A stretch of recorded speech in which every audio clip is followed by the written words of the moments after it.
Abbas ibnu Abdul Muttalib radhiyallahu anhuma. Dan riwayatkan an Rasulillah sallallahu alaihi wasallam, saking Rasulullah sallallahu alaihi wasallam. Artinya ini hadis diriwayatkan tapi dari Nabi, tetapi Nabi mendapatkannya langsung dari Allah. Jadi wahyu, ada yang wahyu itu Al-Quran, ada yang wahyu itu berupa hadis qudsi. Fima ing dalam perkara yarwi kang riwayataken sapa Kanjeng Nabi an rabbihi saking pangerane Kanjeng Nabi ya. Jadi redaksinya ini dari Kanjeng Nabi yang diterima langsung dari Gusti Allah. Namanya hadis qudsi. Qala dawu Nabi, qala dawu sapa Allah Ta'ala, Inna Allah sunni Allah iku kataba nulis sapa Allah utawa netepaken nulis al-hasanati ing pira-pira kebagusan wasayyiati lan pira-pira perkara ala. Gusti Allah itu telah menetapkan mana kebaikan dan kejelekan itu semua dicatat. Semua tidak ada yang lepas dari catatan Gusti Allah. Summa bayyana nuli mertelaaken sapa Kanjeng Nabi niku wau zalika ing mengkono kadabal hasanat wasayyiat. Kemudian dijelaskan seperti ini. Faman mongko te sapane wong iku hama nejo sapa man. Nejo bihasanatin kelan kebagusan. Falam ya'mal nuli orang lakoni sapa man ha ing hasanat. Kataba mongko nulis, maksudnya wis dicatat ha ing hasanat sapa Allah Gusti Allah tabaraka wa taala indahu ing dalem ngersani Gusti Allah, indahu ing dalem ngersani Gusti Allah hasanatan ing kebagusan kamilatan kang sempurna. Orang masih niat berbuat baik ya. Umpama pagi ini kamu sudah niat, saya niat hari ini mau sekolah, saya niat hari ini tidak bolos. Masih niat, kamu sudah dapat pahala. Walaupun tidak dilakukan, ternyata mari ngono keturun.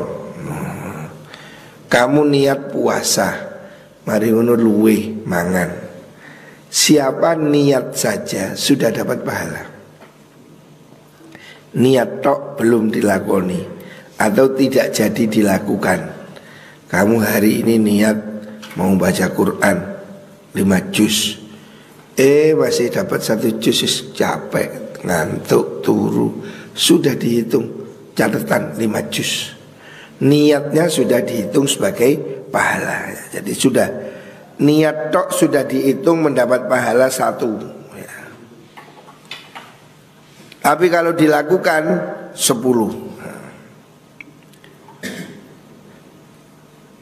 Wa in hamma lan lamun nejo sapa wong biak lan mengkono hasanah fa amila nuling lakoni sapa wong ha ing hasanah kadaba mongko nulis sapa Allah ha ing hasanah sapa Allah azza wa jalla lahu maring man indau ing dalem ngersane Allah asra hasanatin ing 10 pira-pira kebagusan ila sab'i mi'ati dhifin tumeka maring 700 tikelan ila at'afin tur maring pira-pira tikelan katsiratin kang akeh. Jadi siapa orang punya niatan baik, kamu hari ini mau berubah, tidak nakal, mau berubah rajin, mau berubah menjadi baik, terus kamu lakukan, maka pahalanya 10 sampai 700 dan sampai tidak terkira. Siapa orang niat tok sudah dapat pahala. Apabila dia sudah melaksanakan, ya, maka dinilai oleh Allah. Dari catatan itu kan semuanya dicatat. Niat tok sudah dicatat. Kalau dia melakukan, maka ini langsung dicatat 10 kali lipat, bahkan lebih, ya. Sebagaimana Allah katakan dalam Al-Quran, man ja'a bil hasanati falahu asyru amthaliha, ya. Dan bisa lebih, minimal 10 kali sedekah 10 kali pahalanya. Dan bisa lebih, bisa 700, bisa ribuan kali lipat. Wallahu yudha'ifu liman yasha. Makanya berbuat baik jangan dilihat besar kecil. Walaupun itu kecil, remeh, nyaponi kamar, membersihkan musola, kecil, tapi bisa jadi kalau ikhlas nilainya ribuan kali lipat. Walaupun itu besar, tapi kalau niatnya nggak benar, nggak ada pahalanya. Makanya amalan baik itu tidak nunggu besar. Kita ini tidak harus nunggu amal yang besar-besar. Nggak usah nunggu saya sedekah nanti kalau sudah kaya 1 miliar kapan. Wis ojo ngenteni 1 miliar, 1000, 2000, ya. 1000, 2000 lakukan sekarang. Jangan nunggu besar, ya. Berbuat baik itu tidak harus menunggu besar. Saya mau bangun masjid kegeden. Yang ada apa? Ya 1 semen. Apa yang bisa kamu lakukan? Jangan nunggu besar, ya. Sebab amalan itu tidak harus dinilai besar kecil, tapi Allah itu menilai baik tidaknya, kualitasnya, niatnya, ikhlasnya, ya. Itu yang penting. Makanya Allah katakan dalam Al-Quran, dalam surat Mulk, Tabarakalladzi biyadil mulku wa huwa ala kulli syai'in qadir. Alladzi khalaqal mauta wal hayata liyabluwakum ayyukum ahsanu amala. Bukan aktsaru. Allah itu akan melihat ahsan, mana yang amalmu lebih baik, bukan hanya lebih banyak. Orang amalan banyak tapi tidak ikhlas, riya, tidak ada nilai. Jadi yang dinilai Allah itu baiknya. Makanya kelihatannya remeh di pondok ini seperti ro'an. Ro'an ini kelihatannya apa remeh, tapi itu pahalanya besar. Kebersihan, pahalanya kebersihan itu juga besar, ya. Jangan kamu remehkan perbuatan baik. Dan jangan kamu tunda-tunda. Kalau ada kesempatan berbuat baik, lakukan. Jangan nunggu besar. Jadi kita ini jangan menunggu, wah saya nanti kalau sudah jadi bupati, kalau saya sudah jadi konglomerat, kapan? Kesuwen. Kita tidak semua punya kesempatan melakukan hal-hal besar. Ya kalau bupati mungkin bisa melakukan yang besar, tapi tidak semua orang bisa menjadi bupati. Jadi kamu tidak nunggu bupati. Nunggu apa? Tidak ada gunanya. Lakukan sekarang. Apa yang bisa kamu lakukan? Kalau kamu mau bangun masjid, kapan? Suwe. Saya nanti kalau kaya, ya lek sugih. Sujuk kakek ngenteni. Saiki lho ono bangunan masjid. Wis, kalau kamu tidak bisa nyumbang uang, nyumbang tenaga. Itu bersihkan apa yang bisa dilakukan, ya. Sekarang kita ini bikin asrama, kalau tidak bisa nyumbang uang, nyumbang tenaga. Minimal nyumbang ngomong sing apik, ojo ngurusui, ya. Ini bisa kita lakukan sekarang, ya. Tidak perlu menunggu besar. Lakukan semua sekarang semampunya. itu sudah dinilai berlipat ganda oleh Gusti Allah. Wa in hamala munejo sapa wong bisa yiatin kelawan penggawe Allah. Kalau orang itu niat berbuat jelek, falam ya'mal hanuli orang lakoni sapa man ha ing sayyi'ah, kataba mongko nulis ha ing sayyi'ah sapa Allah indau ing dalem ngersane Allah hasanatan ing kebagusan kamilatan kang sempurna ya. Allah akan menilai, mencatat kalau kamu tidak jadi berbuat jelek, itu dapat pahala yang kamilah, sempurna, bukan sekedar pahala ya. Hasanatan kamilah, ada kata-kata kamilah ya. Artinya pahalanya full. Kalau kamu hari ini niat mau bolos, terus kamu batalkan, gak situ bolos, maka kamu dapat pahala. Jadi tidak meneruskan rencana jelek. Rencana hari ini mau apa? Kejahatan, itu mencuri atau kemana kamu yang berbuat maksiat, batalkan. Umpama kamu tadi malam ada rencana, wah ayo besok ke sana, besok ke situ. Kamu yang punya niat rencana jelek, batalkan. Pembatalannya itu sudah dapat pahala. Hati yang malam-malam hari tadi malam sudah ngerumpi, mau bolos, mau ngegame, mau apa, yang siapa punya rencana jelek, batalkan. Itu dapat pahala. Membatalkan rencana jelek itu dapat pahala ya. Makanya Gusti Allah ini loman, masih niat kebaikan sudah dapat pahala. Apalagi dilakukan, pahalanya berlipat ganda. Berbuat jelek jangan kamu lakukan, kamu tinggalkan kejelekan, dapat pahala ya. Niki lho lomane Gusti Allah. Wa in hamala munejo sapa wong biha kelan mengkono sayyi'ah, fa amila nuling lakoni sapa man ha ing sayyi'ah, kata bah mongko nulis sapa Allah Gusti Allah sayyi'atan ing penggawe Allah wahidatan kang siji, muttafaqun alaih. Hadal hadis muttafaqun alaih. Kalau kamu nekat berbuat dosa, tadi malam punya rencana, kok kamu laksanakan, ya kamu dapat dosa. Tapi kejelekan cuma satu. Niat berbuat jelek belum ditulis, maksudnya belum dapat dosa. Kalau dilakukan dapat satu kejelekan. Kebaikan dilipat ganda 10 sampai 700 bahkan lebih. Ini betapa murahnya, betapa lomannya Gusti Allah. Satu kebaikan dilipat gandakan.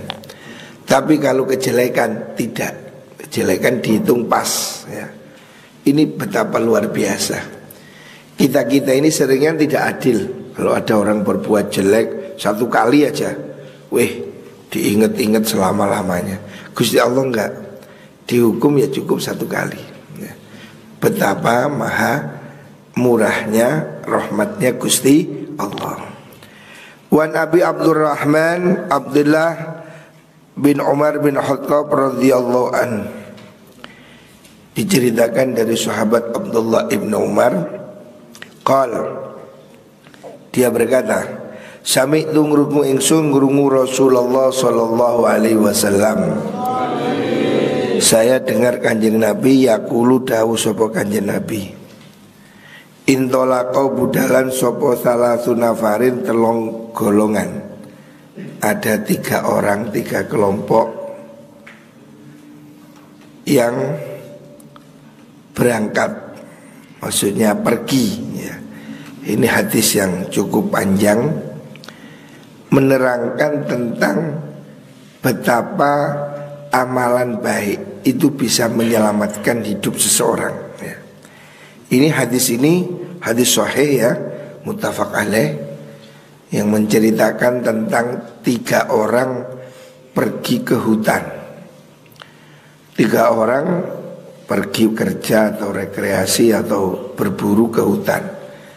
3 orang ini kemudian mendapatkan satu musibah dan akhirnya diselamatkan oleh Allah karena perbuatan baik yang pernah dia lakukan.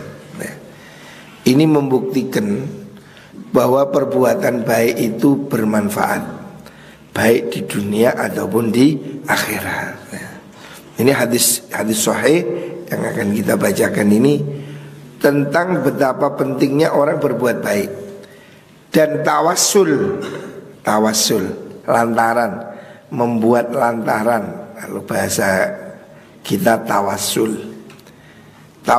dengan kebaikan itu bisa ya. Makanya kita ini tawassul. Kamu umpamanya, saya ini kepingin ngajinya lancar, maka kamu berbuat baik. Diniati, saya setiap pagi nyapu halaman. Niat saya dengan nyapu halaman, mugo-mugo hati saya dibersihkan oleh Allah. Nah, ini namanya tawassul dengan amal. Kita mohon pada Allah dengan lantaran perbuatan baik kita. Kamu merasa dirimu kok hafalan sulit, maka kamu lakukan kebaikan. Ya Allah, saya kepingin hafalan lancar, maka saya puasa 40 hari ya. Tawassul dengan amal. Ini bisa. Nah, ini hadisnya. Diriwayatkan ada 3 orang ya. Intolako budalan sopo salah satu tafarin telung pantan 3 orang. Miman saking wong kana kang ono sapa man iku qablakum sadurunge sira kabeh. Nabi mengatakan zaman dahulu ada umat sebelum Islam ya. Artinya ya kaum Yahudi, kaum masa lalu. Kan masa sebelum Nabi Muhammad SAW ini kan sudah ada umat-umat sebelumnya. Umatnya Nabi Musa, umatnya Nabi Isa, umatnya Nabi Daud, dan terus ke atas. Lah Kanjeng Nabi itu diberitahu oleh Gusti Allah, oleh malaikat tentang kejadian-kejadian pada masa dulu. Maksudnya untuk kita ambil pelajaran bahwa kita ini bisa mengambil teladan, ada kisah kebaikan di masa yang lalu.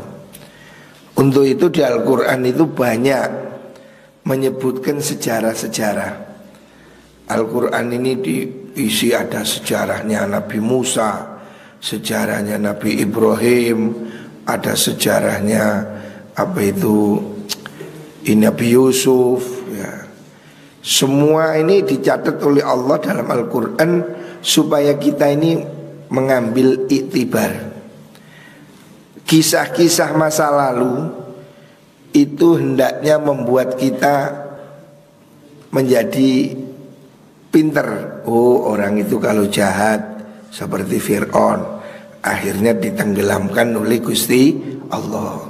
Oh, orang itu yang baik Nabi Yusuf walaupun di penjara tetap dimuliakan menjadi raja oleh Gusti Allah. Kita bisa ngambil pelajaran. Nabi Musa bagaimana bayinya dihanyutkan di sungai tapi tetap hidup. Oh, ini loh supaya kita yakin Allah itu maha kuat. Nabi Nuh selamat dari banjir badai. Ini semua Al-Quran penuh dengan sejarah-sejarah, kisah-kisah supaya kita ini mengambil pelajaran. Baik buruk sudah diberi contoh. Ada juga yang kisah-kisah itu oleh Allah disebutkan dalam Al-Quran ya, supaya kita ini mengambil pelajaran. Contoh ini dalam Al-Quran atau dalam hadis ya. Ada yang dalam Al-Quran, ada yang di dalam hadis, supaya kita mengambil pelajaran. Ini Nabi mencontohkan ada 3 orang pergi ke hutan ya. Hatta awahum sehingga ngungsiakan hum ing mengkunu thalatha opo almabitu nginep ila gharin maring guwa. Ada 3 orang pergi terus di hutan dia terpaksa nginap di dalam gua. Fadakhaluhu mongko mlebu sapa mengkono salasah hu ing ghor. Terus dia masuk ke dalam gua itu. Jadi ini kisah yang terjadi betul-betul. Kanjeng Nabi menceritakan pada kita, ada orang masuk gua, nginep di gua. Nah, disitulah terjadi kejadian aneh. Fanhadarot nuling gelundung opo sohrotun watu gede minal jabali saking gunung fasadat mongko nutup opo sohroh alihim ing atase mengkono salasah al-ghara ing guwa. Ini ada kejadian yang luar biasa. Kalau tidak diceritakan oleh Allah, kita tidak tahu. Ini bukan fiksi, ini bukan novel, ini cerita nyata ya. Bukan karangan. Kanjeng Nabi tidak ngarang. Kanjeng Nabi mendapat wahyu diceritakan. Jadi ada kejadian pada masa itu, 3 orang pergi ke perjalanan jauh. Akhirnya mereka nginep di gua. Lah ketika mereka nginep di gua, ada kejadian yang di luar dugaan. Di dalam gua tiba-tiba ada batu besar dari atas gelundung nutupi pintu gua. Bayangkan, orang di dalam gua ada batu gede sak kapal runtuh blek. Ya, sudah. Secara akal tamat. Zaman itu tidak ada eskavator, tidak ada bulldozer, tidak ada handphone. Bayangkan, ada orang terjebak di dalam gua. Ini loh contoh keajaiban. Kamu harus percaya keajaiban. Kalau kamu percaya keajaiban, hidup ini banyak keajaibannya. Ada miracle, keajaiban. Hidup kita ini kalau akal tok nggak nutut ya. Ada keajaiban-keajaiban.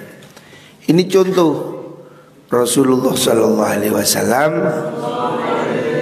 mencontohkan keajaiban orang di dalam gua pada zaman itu ya, ribuan tahun yang lalu. Ada orang 3 masuk gua nginep. Mungkin itu hujan deras, ada longsor, batu dari gunung jatuh blek. Ini orang ini sudah dikubur sudah. Gua ditutup batu, selesai. Tidak ada yang bisa menyelamatkan. Kalau hari ini mungkin masih bisa di bulldozer, eskavator. Kan kalau terjadi longsor itu ngeri lah. Kemarin di Nganjuk ada longsor, 20 orang hilang.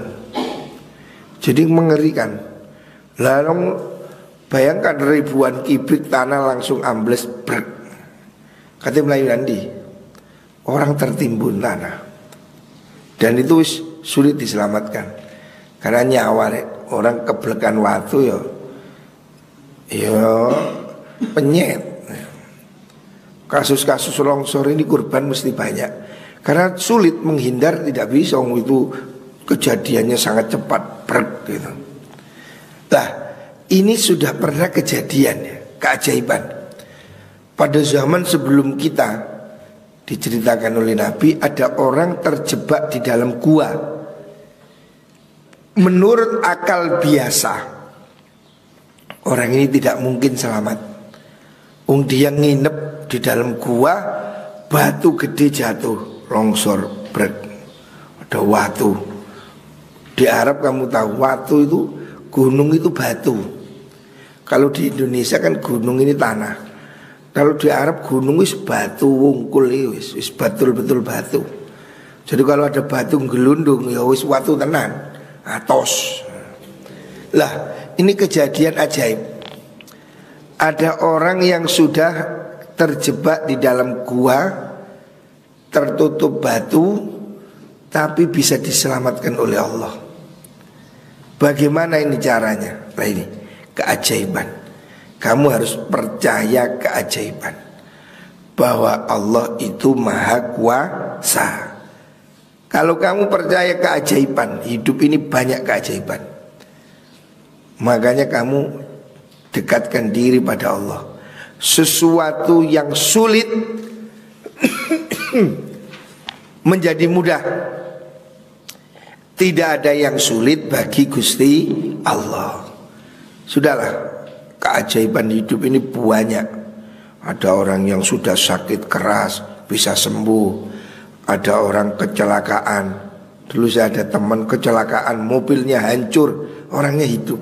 Ajaib. Ya itulah keajaiban. Ada teman saya kecelakaan, naik mobil ke Jakarta, mobilnya ringsek, tapi orangnya hidup. Nah, itu keajaiban. Coro akal, wah, melihat mobilnya mati. Nyatanya enggak. Nah, jadi kamu harus percaya keajaiban Allah itu maha luar biasa.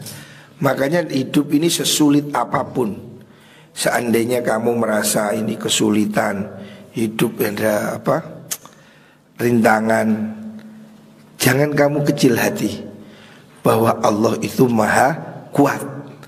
Ini Kanjeng Nabi mencontohkan dalam hadis ini 3 orang terjebak di gua, di mana dia ditutup oleh batu besar. Tidak mungkin selamat secara akal, tetapi kenyataannya dia diselamatkan oleh Allah dengan keajaibannya.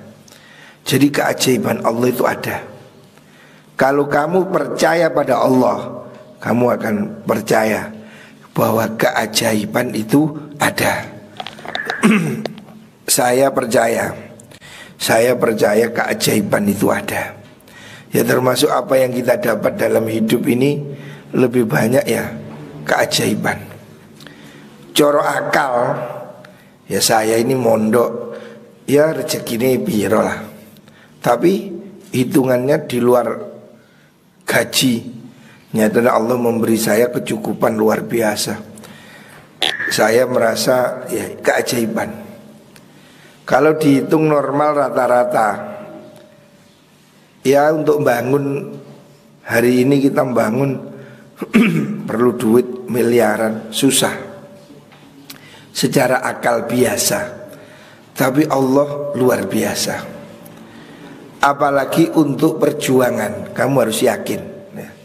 Saya pertama kali pulang dari pesantren ini, dari pondok dulu, ngelola pesantren, tidak punya apa-apa. Saya masih ingat dulu di Pondok Timur itu, mau bikin jeding, mau bikin jeding penjernihan air. Di pondok kita yang pondok lama, Pondok Timur, itu kan dulu air itu dari sungai.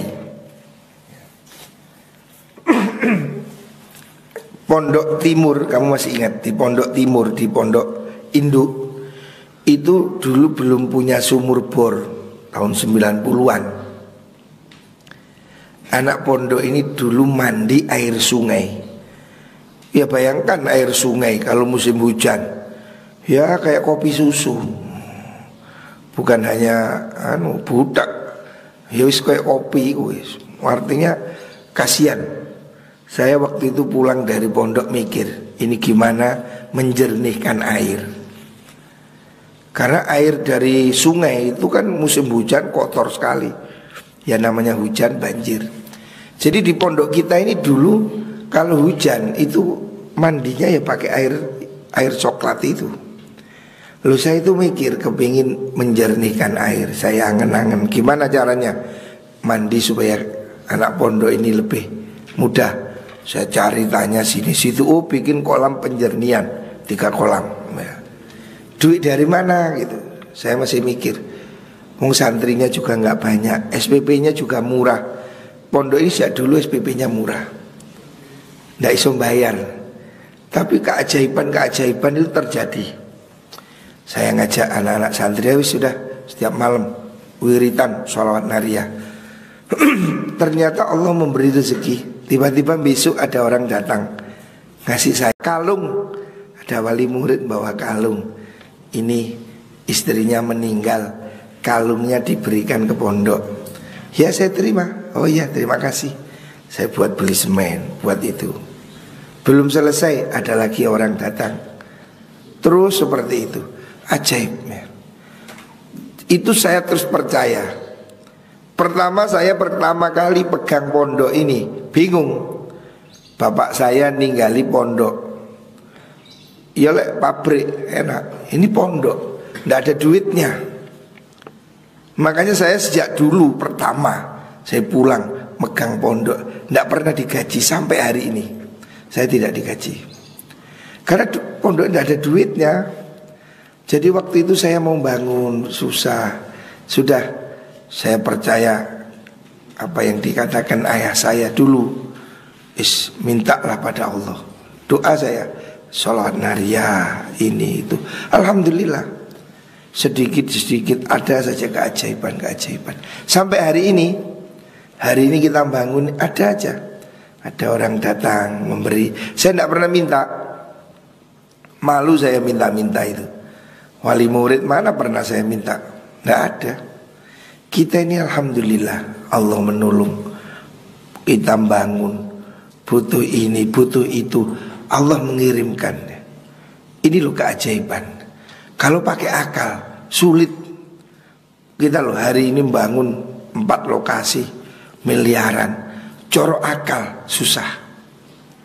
Saya merasa kecerdasan saya tidak cukup. Bagaimana caranya? Tapi jangan dipikir dengan akal. Serahkan pada Gusti Allah. Saya serahkan Allah. Ini bangunan pondok untuk umat. Alhamdulillah. Terus keajaiban ini terjadi. Makanya kamu harus mau sekarang nanam. Siapa yang menanam pasti akan panen. Lakukan apa yang bisa kamu lakukan. Dulu saya membantu almarhum guru saya Mbah Kiai Idris. Saya ngurusi ini, ngurusi itu, bangunan-bangunan. Sekarang hari ini Masya Allah, Allah membalas luar biasa. Bangunan-bangunan tidak ada yang macet. Ada aja orang bantu. Ini loh, siapa yang menanam pasti akan panen. Ini Kanjeng Nabi kasih contoh dalam hadis ini. 3 orang kejebak di dalam gua. Akal mengatakan tidak mungkin selamat. Tidak ada eskavator, tidak ada bulldozer. Bagaimana cara dia selamat? Akhirnya masing-masing berdoa. 3 orang ini berdoa. Yang satu berdoa minta pada Allah bahwa dia berbakti pada orang tua. Ya Allah, kalau bakti saya pada orang tua kau terima, bukakan batu ini.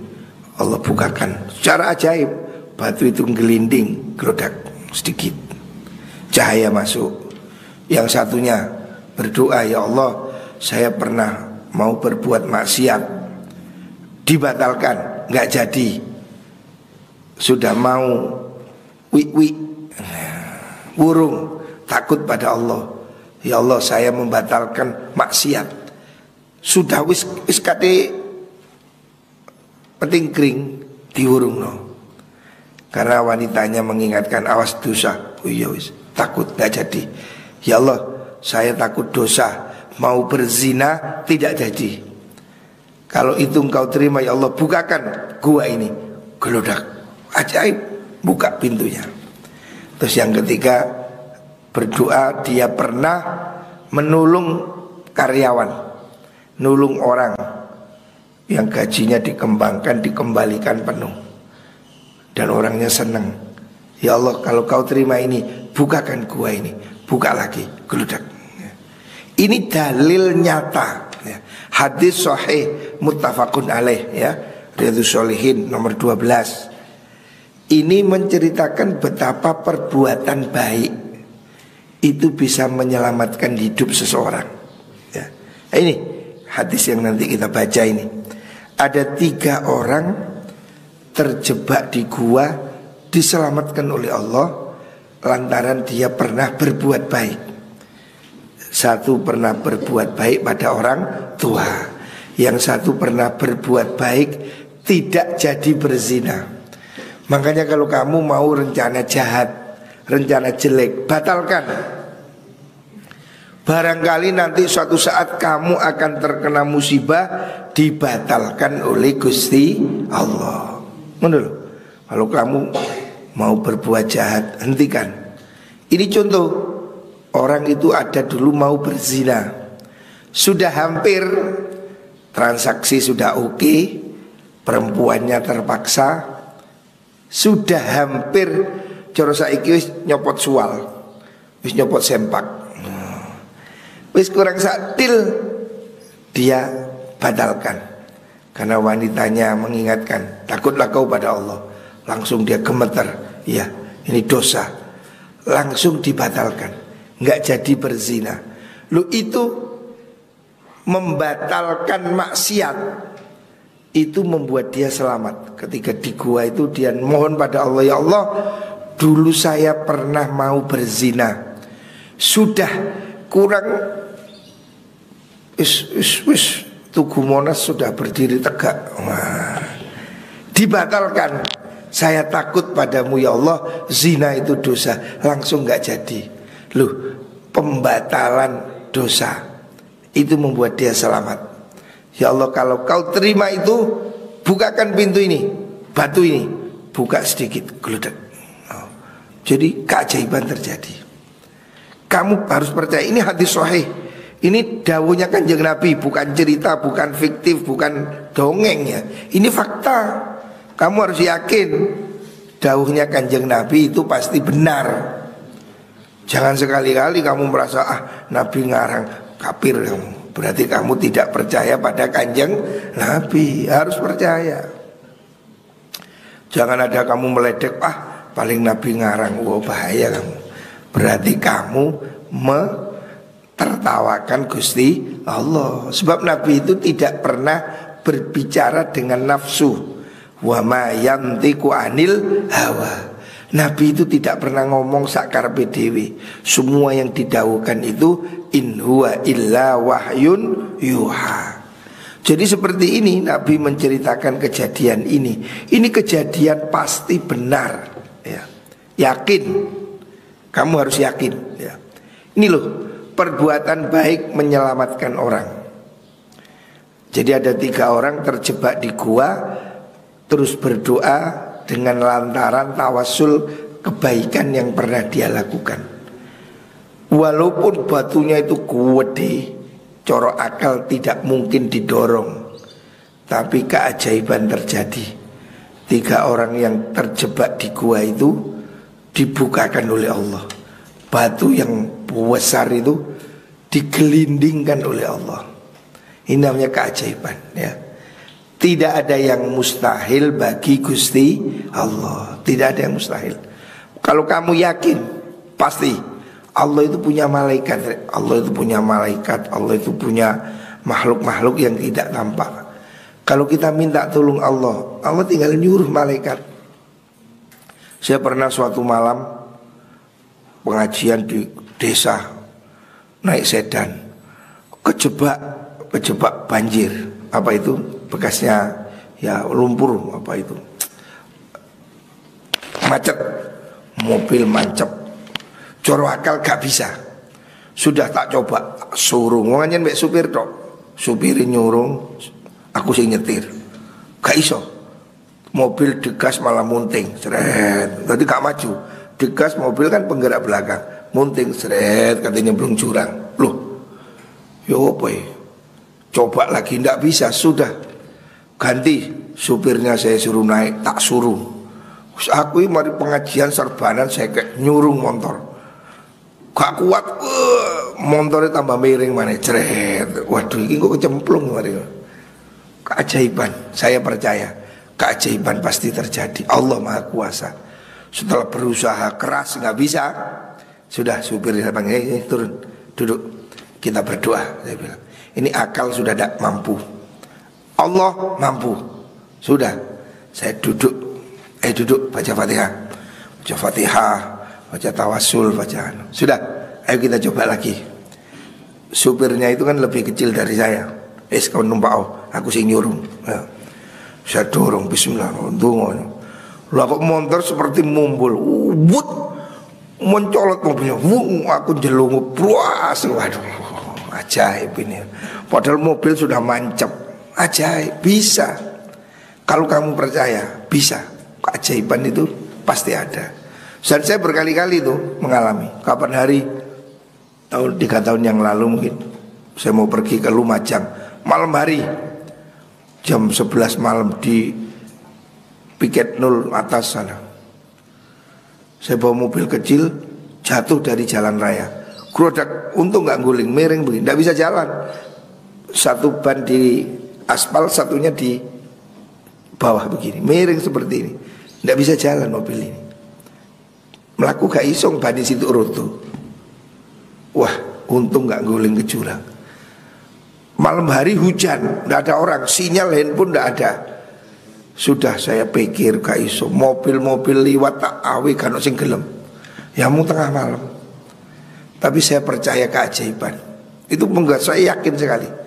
Waktu itu saya sama istri saya, almarhumah, saya bilang sudah, satu supir, saya berdua. Itu mau takziah tengah malam. Saya bilang sudah, kita percaya keajaiban. Mudun saya, minggir, baca Fatihah, berdoa. Keajaiban itu ada. Itu tengah malam, waduh, tidak bisa saya telepon, tidak ada sinyal. Sudah, kita berdoa, saya berdiri. Ya lihat-lihat begini, tiba-tiba ada mobil lewat. Ternyata keluarga saya lewat, kaget lihat, loh siapa? Berhenti, mundur. Wah, ternyata itu isi beberapa orang, kenal sama saya. Langsung dibantu, diusung mobil, diangkat. Jalan lagi. Itu loh keajaiban. Cora akal nginep pisan.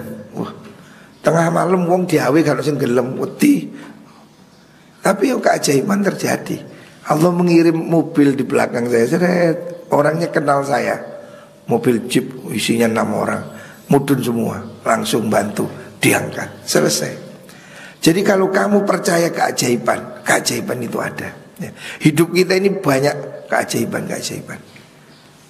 Yang bisa hanyalah Gusti Allah. Kalau kamu gak percaya Gusti Allah, ya gak ono sing ajaib. Sopo? Demit tuyul gak iso ya. Yang bisa menolong hanyalah Gusti Allah. Itu pasti terjadi ya.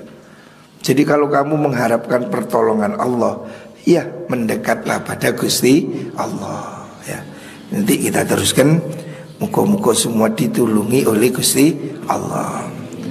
Barakatil Fatihah.